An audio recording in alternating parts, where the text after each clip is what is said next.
Assalamualaikum tuan-tuan dan juga puan-puan. Selamat tengah hari kepada tuan-tuan yang sedang lunch. Boleh layan video saya. Hari ini saya ada dua buah sedan dari segmen D tuan-tuan. Sebab apa segmen D?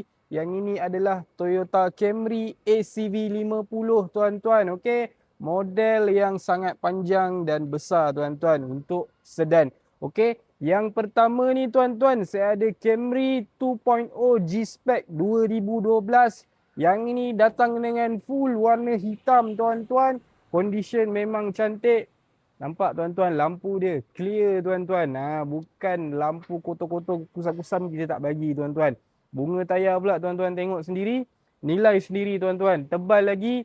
Continental punya tayar, bukan tayar China tuan-tuan. Okey, yang ini dalaman full warna blue black tuan-tuan.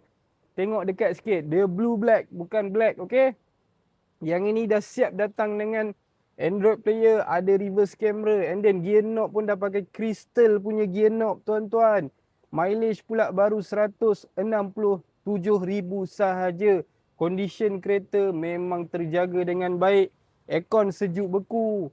Gearbox smooth, engine smooth. Okay, and then dia punya electric seat pun smooth lagi tuan-tuan. Tak ada masalah. Okay. Seat bahagian belakang pula tak ada crack, tak ada koyak, tak ada cacat cela tuan-tuan. Ada aircon vent siap dekat belakang. So passenger pun tak payah berpanas-panas dekat belakang tuan-tuan. Okay. Kereta yang cantik.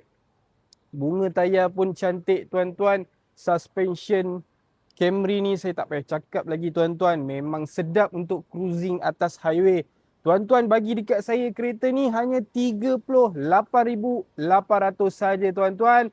Tetapi tuan-tuan, start dari hari ni 22 Julai sehingga 31 Julai. Saya nak bagi offer untuk harga kereta ni. Saya nak turunkan dia ke 35,000 sahaja tuan-tuan. Tuan-tuan call saya hari ni, saya bagi 35,000 sampai 31 Julai saja. Okey tuan-tuan. Yang kedua tuan-tuan, saya ada Camry 2.0 G-Spec juga. Yang ini tahun 2012 juga tuan-tuan. Perbezaan dia hanyalah color tuan-tuan. Yang ini color original warna grey tuan-tuan. Grey Toyota tuan-tuan. Memang mostly iconic punya color untuk Camry lah. Okey. Tayar pula dah pakai Falcon tuan-tuan. Bunga masih lagi tebal. Yang ini dalaman fully standard. Tak ada Android player. Tak ada apa-apa modes yang dia buat tuan-tuan. Okay. Mileage pula dah 200,000. Tak terlalu tinggi and tak terlampau rendah lah tuan-tuan. Just nice untuk mileage dia yang tu. Seat bahagian belakang pun tuan-tuan boleh tengok.